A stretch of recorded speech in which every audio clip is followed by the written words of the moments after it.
Good morning and welcome to Supply Chain Management online classes. This is Dr. Mahesh M. Manjeri, Assistant Professor from Department of Management Studies, SDM College of Engineering and Technology, Dharwad. Okay.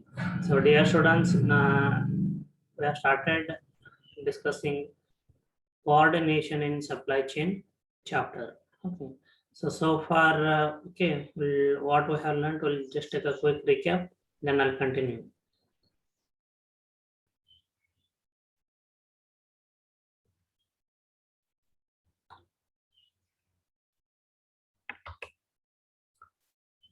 Students, I hope we can see the PowerPoint slide. Yes, sir. Yes, thank you. So in the previous class, so I explained you what is the meaning of coordination and between whom it has to be achieved. So coordination has to be achieved between the stages of supply chain, like between suppliers, manufacturers, distributors, and retailers. Okay. So why supply chain is required to be achieved? Okay. So that the supply chain performance can improve. Information should not be distorted, and each party takes action that are decisions that are in the best interest of all stages of the supply chain. So this is the only way to increase supply chain profits. So first we learned about lack of supply chain coordination. Then the concept of a bullwhip effect. So it enables us to understand, this enables us to understand, so how lack of coordination results, in a supply chain. Then we learned about the reasons that the bullwhip effect occurs. Then we also discussed the effect of lack of coordination on supply chain performance. Then we were discussing the obstacles to coordination in a supply chain. So knowing the importance of achieving coordination in a supply chain, companies definitely do try to achieve coordination in a supply chain. But there are certain obstacles, which prevent the company from achieving coordination in a supply chain. And among them, yesterday we have discussed about incentive obstacle. How incentive obstacle prevents a company from achieving coordination in a supply chain between the stages. Now second obstacle, this is from where I have to begin today, is information processing obstacles. So forecasting is one element, which we know that it is never accurate. So if forecasting is based on orders and not on customer demand, there will be a greater percentage of error in the forecasted sales figures and the actual sales figures. So due to that, so when I say forecasting is based on orders, means let's say if the manufacturer, the basis of sales forecasting for the next 1 year is based upon the orders received by the distributors or wholesalers.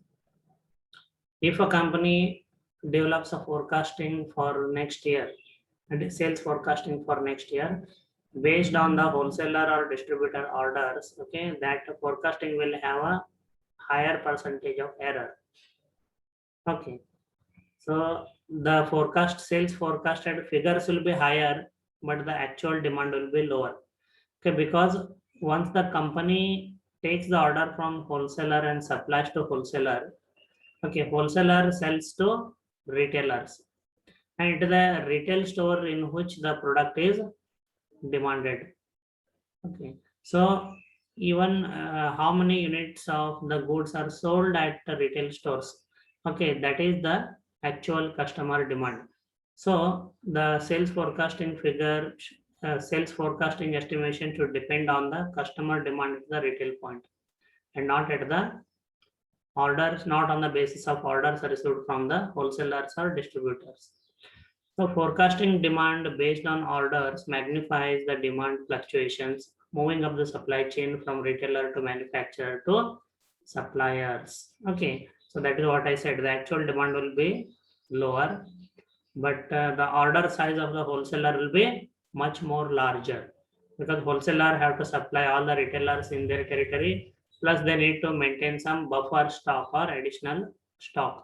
So the orders placed by wholesalers will be usually larger than the actual demand in the market. So this way, the sales forecasting figures that are based on wholesalers or distributors orders, okay, end up with excess inventory with the wholesaler as well as with the manufacturer. Okay, and after the actual demand is met, they remain unsold. Then a lack of information sharing. Okay, so if you consider India, like about 90 to 92% of the retail market is unorganized.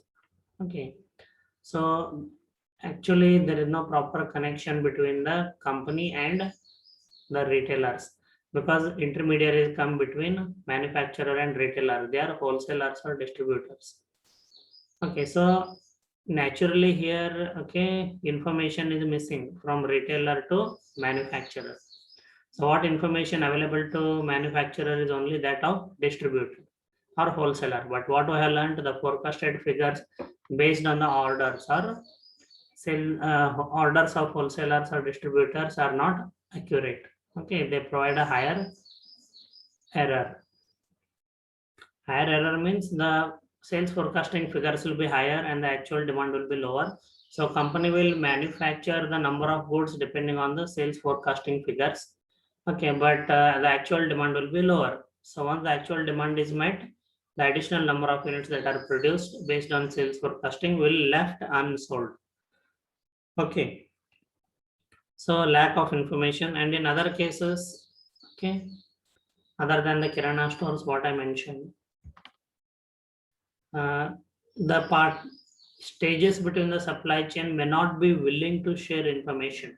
Okay, because information between the stages is shared with mutual consent. I gave the example, if you can recall, that Dell shares its incoming order information on incoming orders. Okay, then the inventory of different semiconductors or chips of Intel company with Intel Corporation. So Intel company can actually see, okay, what is the status of demand at Dell, and what is the inventory of each of the components supplied by Intel. So accordingly, they can be prepared, okay, to deliver the incoming orders that will be placed by the Dell in near future. So where Dell shares that information, it is with mutual consent. Dell willingly and has agreed to share information with Intel. But many cases, the different stages of supply chain may not be willing to share information. So when information is not shared, so imagine Dell. If Dell would have not shared incoming demand information as well as the information on inventory of Intel microprocessors. So how Intel will actually work? Okay. So Intel has to respond only when Dell will send an order. Okay. So these orders are huge. I hope you understand, dear students. Huh? So they are not one or two in number. Okay. So they'll be in several thousands or millions in number. So Intel has to be prepared to deliver the incoming order from Dell. So if Dell is not sharing the demand data and inventory data, it will become extremely difficult for Intel, because Intel will start working only after Dell places an order. So Intel may find that some of the components may be short in inventory, some may yet to be manufactured. Okay, so it will be delayed. It will take time for Intel to arrange all the products that are ordered by Dell and deliver. Okay, it will be too late. So okay, the supply chain will not be very responsive. So then it will in turn affect Dell. So if this is going to happen, then Dell has to maintain a large level of inventory, knowing that every time they order with Intel, okay, the delivery is going to be delayed. Why? Because Dell has not shared information. In my example I'm saying, but in reality, Dell has shared. I'm explaining you the consequences if Dell wouldn't have shared information with Intel. Okay. So knowing that, then Dell would have to maintain larger level of inventory. So inventory carrying cost will increase. Okay. And on that front, okay, so Dell will become, okay, less efficient. Okay. But now since Dell shares in demand information and inventory information with Intel, okay, Dell need not maintain large level of inventory because Intel's supply chain is highly responsive to respond to the orders placed by Dell, as Dell shares demand data and inventory information with Intel. Okay, so I hope you understand how information processing, okay, can prevent, okay, a company from achieving coordination between the stages when the sales forecasting is based on distributors' orders and when there is a lack of information sharing between the stages of supply chain. Okay, so any questions, students, or any points for discussion? No, sir. All clear. Okay, thank you. Then operational obstacles. Okay. Actions taken in the course of placing and filling orders. Okay, please pay attention. Actions taken in the course of placing and filling the orders that lead to an increase in variability. Okay, so when orders are placed and the orders are fulfilled, okay, so during this activities also, okay, so there can be an increase in variability. Okay, variability is change in order placing and order fulfilling. So let us see how that change happens, okay, during the placement of order and the fulfilling of an order. So ordering in large lots. Okay, so it is a very common trend in B2B marketing, okay, that if a buyer places a larger order or bulk order, he gets deeper discount or highest discounts. So to avail that highest discounts, many buyers place large orders or bulk orders, though the actual demand may be lower.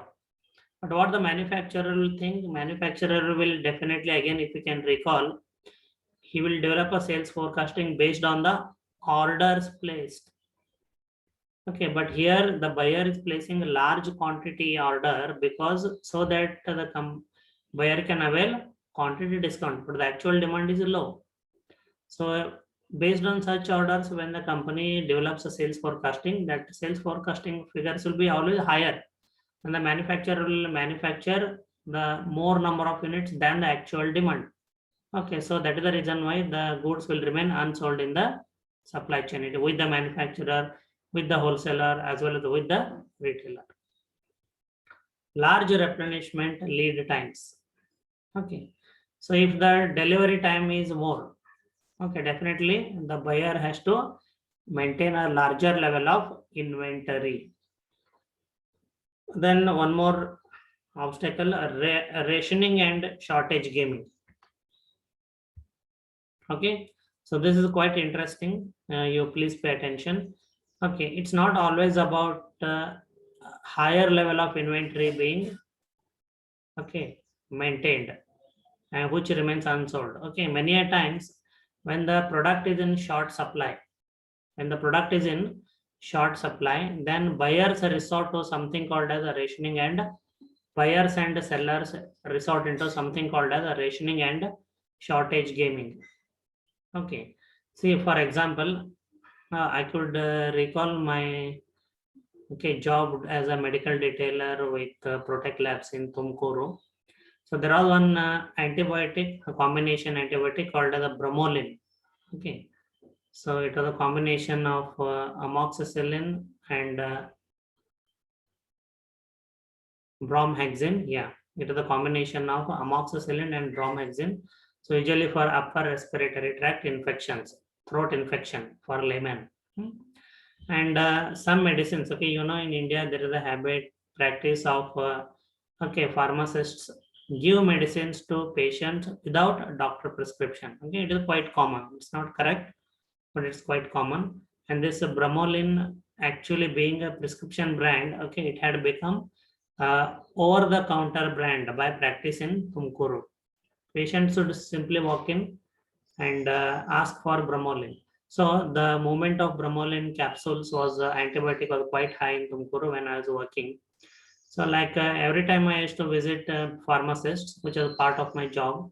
So most of them, they used to complain that I have placed order for 10 boxes of Bromelain, but whereas I have received only 5 boxes. Okay, so another would say I have placed the order for 20 boxes of Bromelain, but I have received only 10 boxes. Okay. So there was the product was in short supply, okay, from the company. So how the distributor will, okay, let us say, for our example, pay attention, it is quite interesting, okay. For our understanding, I will use simple numbers, smaller numbers, okay. Say the distributor has 100 boxes of Bromelain. Imagine the distributor has 100 boxes of Bromelain, okay. And there are 10 pharmacies in the market territory. There are 10 pharmacists in the market. Okay, let us say 3 pharmacists or place an order of 20 boxes each.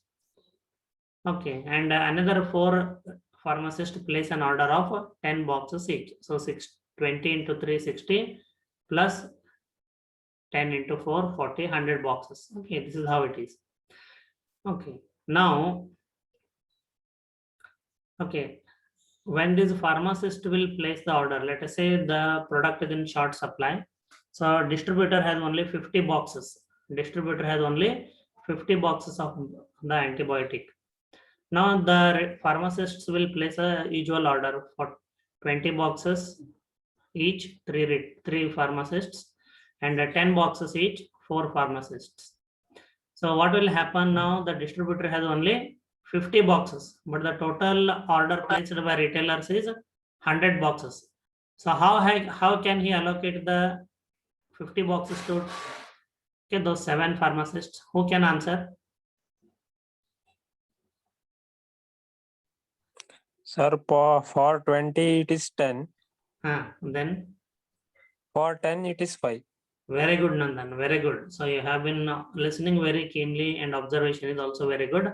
So if I would have been a distributor, so I have to do the fair allocation.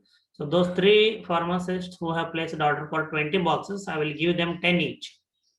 Okay, and those 4 pharmacists who have placed order for 10 boxes, I will give them 5 boxes each. Okay, so 10 into 3, 30 boxes, 5 into 4, 20. So 30 plus 20, 50 boxes. Okay, now after some time, okay, couple of times, the pharmacists will learn that when they're placing the order for 20 boxes, how much they are receiving? 10 boxes, correct? 10. Yeah, Yes. and other pharmacists, when they're placing the order for 10 boxes, they're receiving 5 boxes. So what this pharmacist will do, okay, or retailers will do, I'm not saying in my territory pharmacists did that, but generally what the retailers will do, the one who used to put 20 boxes of order, he is actually in need of 20 boxes. So he will simply double the order. He will place order for 40 boxes. And the pharmacist who will, retailer who was placing the order for 10 boxes, actually he is in need of 10 boxes. Demand is for 10 boxes. He will place the order for 20 boxes. Why they will do it? Can you tell me?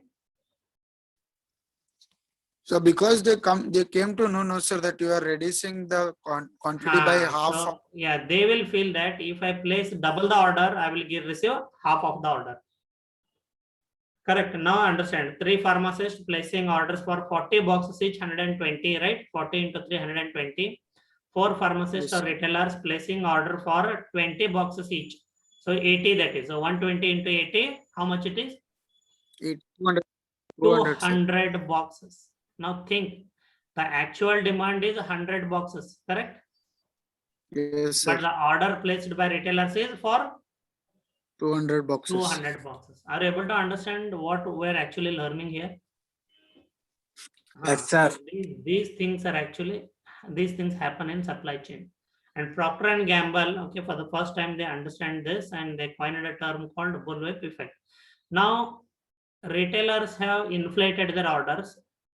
Now, wholesaler, he has to say, procure 200 boxes of the medicine, plus wholesalers always keep buffer stock. I hope you know that, right? Extra stock.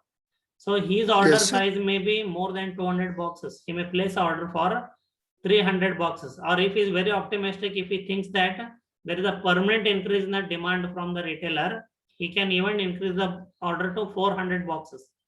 So imagine all the retailers doing this in a country, all the wholesalers doing this in a country, what will happen? Okay, the actual demand will be much more smaller, but the orders placed from retailers to distributors to manufacturers will be quite unimaginable, okay, quite higher. And upon the receipt of the orders from wholesalers, what the manufacturer has to do? He has to procure that additional raw material and go for additional production.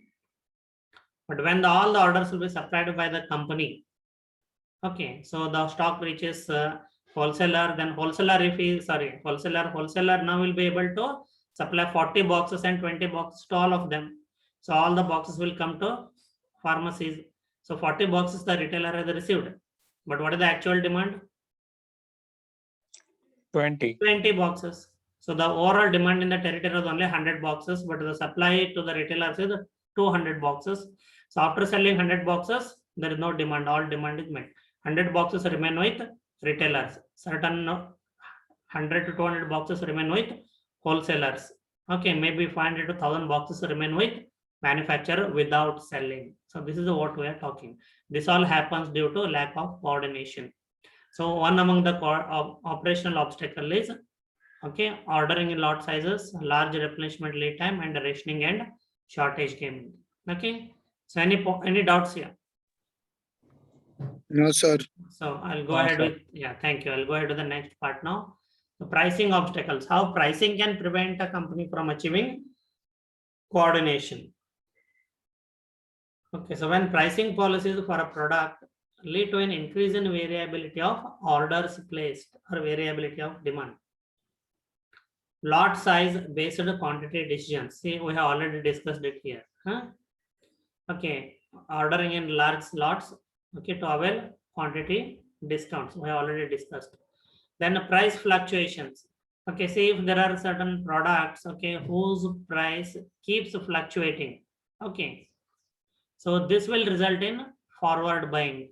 So if the retailers or wholesalers, okay, understand that the prices of the product are going to increase in near future, okay, they will buy additional stock and maintain the higher level of inventory with them. Okay, say for example, if the retailers learn that the prices of liquor are going to increase, okay, very simple thing. What they will do? They will buy whatever money they have with all that, they buy excess stock from the manufacturers or wholesalers. Okay, and they will maintain additional stock. Okay, so this is called as a forward buying, because the liquor will have a very, I don't know whether liquor has expiry date or not. Okay, you can store them for a longer period of time. Sir, only beer has, sir. Only beer has expiry date. Other type of liquor do not have expiry date. So the liquor shop can purchase additional stock in anticipation of the increase in price in future. So he will purchase the product at an old price, but once the price increases, he can sell the same product at a higher price. Okay, so this many times I have experienced personally. So where I go to MRP shops, okay, where the retail liquor shop owner sells the merchandise at MRP, because some other many other liquor shops sell liquor over and above MRP. So I looked at the label, okay, and the price that was there in the invoice. The price on the label was lower and the price in the invoice was higher. So I asked him, you say you're MRP shop and you are not taking the MRP. He said, sir, that is the old price. Okay, and he showed the computer screen. So this is the new price given by the customs office. Okay, price have increased. So first couple of times I did not understood, but while I teaching a subject like this, then I could recall, I could understand. So they have forward buying. So, okay, they have purchased in advance in anticipation of the increase in liquor price. So, okay, so and they are definitely having a good time selling the liquor purchased at lower price, selling the same liquor for a higher price, additional margin. So when the retailers or wholesalers purchase the products in advance, okay, so this month the liquor shop owner, let us say, has placed a larger order. What will happen to the next month order? Will it be same or it will be less? It will be lesser.